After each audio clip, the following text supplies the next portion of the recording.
Hi everybody, this is Laura, City Scrapper. Thank you so much for joining me on my channel. Today I have a layout that I made for this month's Stretch the Sketch. In Stretch the Sketch, we take a sketch that is intended for a 12 by 12 inch layout and we either stretch it into a larger format or shrink it into a smaller format. This month we have a sketch by Laura Whitaker, and I'm going to be shrinking that sketch to a page that measures 6 1/4 inches by 8 1/2 inches. I'm using a piece of gessoed cardstock and a collection called Welcome Spring by Simple Stories. I only have a couple of sheets of this paper, but it's plenty for this very small layout. Since I only have the papers and I don't have any embellishments, I fussy cut out a whole bunch of these very colorful flowers to use as embellishments on my page. I'm using the packaging technique to apply some color to the background. This color is a Shimmerz Paints Inklings, and the name of it is absolutely Mauvelous. I use the packaging technique to apply most of the color, but I also use a small paintbrush to add some splatters. Because my layout is much smaller, I had to make some adjustments to the sketch. In the sketch, there are 2 columns of 3 small photos. I don't have 3 photos that I wanted to scrapbook, so instead I used 1 tall, thin photo, and I don't have enough room for 2 columns, so I'm just going with 1 column. But you could see that I'm going to have my photo over to the right, just like in the sketch, and I'm also adding some mixed media to the left and the right-hand sides of the layout. I switched up the composition of the layout a little bit by adding some strips of paper to the right-hand side of the layout. I'm putting the mixed media along the edge of where those strips of paper are going to go. I started off with a black and white stripe paper, and then I thought that I would add this blue checkered paper behind it. So I held the black and white paper up against the blue paper, and that helped me to rip it in a similar way. Now I'm taking all of those fussy cut flowers, and I'm using some vintage photo distress ink to ink the edges of all of them. I also inked the edges of the torn papers that I'm going to layer on top of each other. When I was making this layout, I was away at a scrapbook retreat weekend, and I was playing a scrapbook themed bingo. You could see I'm crossing out some of the squares, hoping to win one of the prizes. Before I attached the 2 layers of paper together, I bent the edges in a little bit more just to give it a little bit more of a distressed look. I trimmed off a little bit of paper, and now I'm adding some ATG adhesive to the back of those pattern papers and attaching them down on the right-hand side of the layout. The photo is mounted on some white cardstock, but I wanted to mat it again on a different color. I didn't have any pieces of paper that read like solids, so I instead used a 49 and Market yellow layering piece that I had with me. I used to bring so many materials when I went on scrapbooking weekends. I've become a little bit more strategic about the things that I bring, which works out really well when I'm packing and unpacking. Every once in a while, though, I'll find that I need something that I didn't bring. So I was glad that I had that yellow card because I didn't have any yellow paper with me. In the sketch, there are flowers in the upper right-hand corner and then in the lower left-hand corner of that first strip of photos. So I put some flowers in both of those places. I also added some flowers to the lower left-hand corner. On the sketch, it looks like the cluster or the mixed media is a little bit more centered on the left-hand side, but I decided to have the flowers going in a diagonal from the upper right-hand corner to the lower left-hand corner.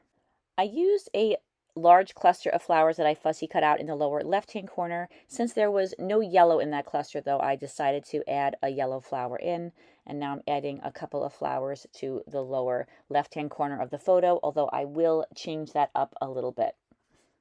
I turned the layout over and trimmed off all of those excess flowers and leaves. And now I'm ready to start working on my title. This layout is for an album that I'm making as a response to a course I took with Janet Fritz of Galaxy Girl Creations. She had a class a couple of years ago called Impactful Storytelling. Janet had a different prompt for each of the 12 months of the year.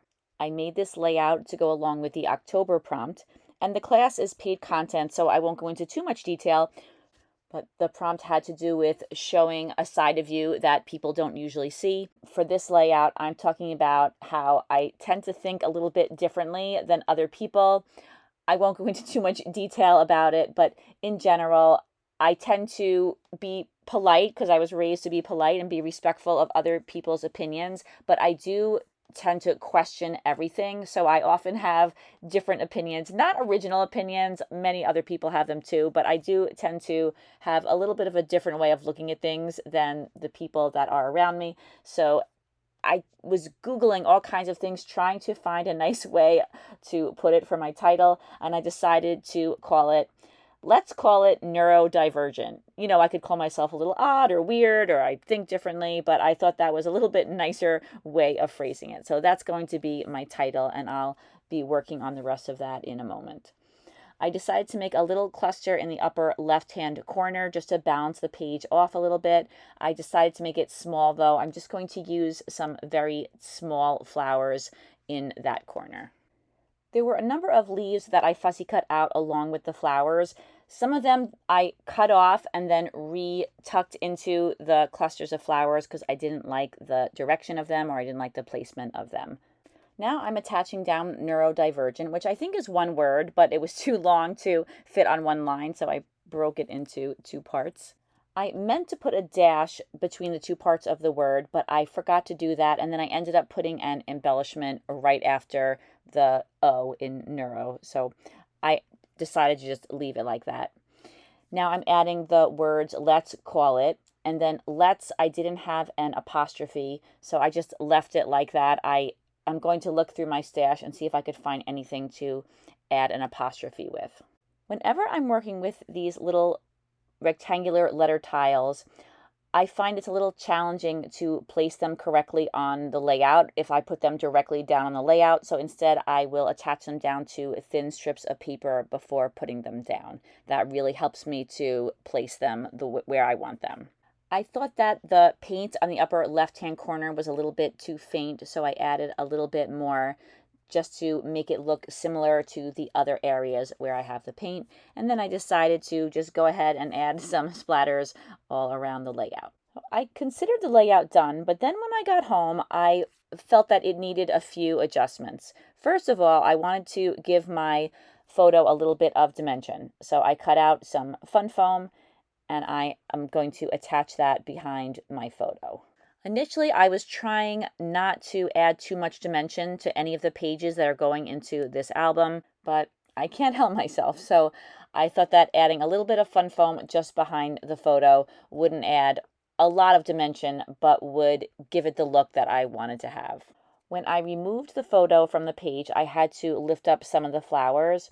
And I started to think that I needed to add a couple more small flowers. There was one pattern paper that had a lot of tiny yellow flowers, some bigger than others, but most of them were on the smaller side. And I decided to fussy cut a number of those and see if I could work those into the layout. I again used the Distress ink in Vintage Photo to ink the edges of all of the yellow flowers. And now I'm incorporating at least one of them into each of the now 4 clusters that I have on the page. Because I now have the photo popped up on some foam, I had to pop up the flowers in the upper right-hand corner too. So I cut out a small strip of fun foam to put underneath them. Then I also placed another small piece of foam on the flowers themselves. And I was hoping that this foam would be enough to support the flowers, but they looked a little bit saggy to me. They didn't look like they were flat on the page. So something that I like to do is to attach fussy cut pieces down to a piece of thick white cardstock. To me, it just makes the layout look a little bit neater and it makes all the embellishments look level. And I usually only do this if I'm popping something up off the page. Otherwise, I just attach it straight down to the page. But this little bit of extra support, to me, just gives the layout more of a finished look. And now that die cut is finally ready to be mounted on the page. I was adding ink to the flowers one at a time, and I decided to just go ahead and ink them all at once. All of these little yellow flowers have some black leaves on them, and I like that. I think that it helps to tie the strip of paper on the right-hand side to the whole rest of the layout. I'm not going to include all the footage of me adding these small yellow flowers because even though there aren't too many of them, it took me quite a while to decide where to position them.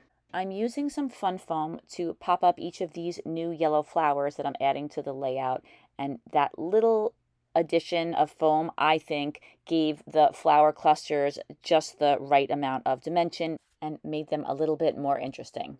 I didn't pop up the yellow flower on the upper right hand cluster because that entire cluster is already popped up and I didn't want to add yet another layer of dimension there. I inked a number of other elements that I'm adding to my page. I didn't have a red flower in the upper left hand corner, so I added that, and then I added some photo corners. I used an EK Success scalloped photo corner punch, and I punched out some photo corners using that blue and white checkered paper. And then I also cut out a number of branches. I thought it would look nice to add those at the edges of the clusters of flowers. Then I used a blue flower to cover up a yellow flower in the cluster to the left of the photo because there were two yellow flowers right next to each other, and I thought that looked a little bit off balance. Now I'm going to revisit the title. I didn't really like the way it looked on the background. I'm not going to change it, but I wanted it to look a little bit more finished. So I carefully peeled up each word.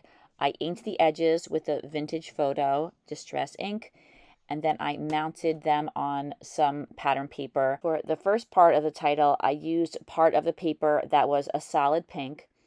And then for the second part of the title, I used a very, very tiny blue check. It's the same blue check that I used on the rest of the layout, but this one is on a much smaller scale. I think that this helped the title to look a little bit neater. I like the way it looked better on the layout. You could see that the mat around each of these words is extremely thin, but somehow it made a difference to my eye.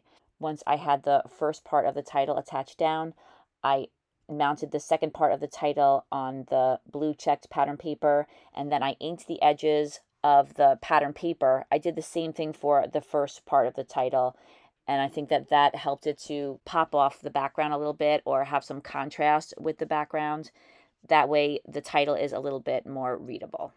I had another leaf, so I decided to add it right above the title. There was already a single leaf there. I tried to merge the single leaf with the branch, but in the end I cut off that single leaf. I wanted to add a little finishing touch to the flowers, so I used some strips of jewels that I had in my stash, and I'm cutting them into individual pieces and placing them in the centers of almost all the flowers, not every one, but most of them. Then I use some jewels from Angel's Crafts that are very similar to those larger ones, but they're just a tiny bit smaller on each of the photo corners. And that is the last touch I added to this layout. This layout is complete. Here are some close-ups.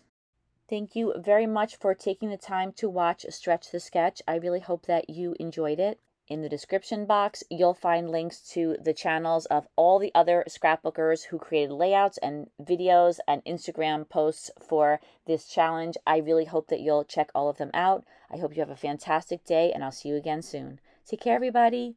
Bye-bye.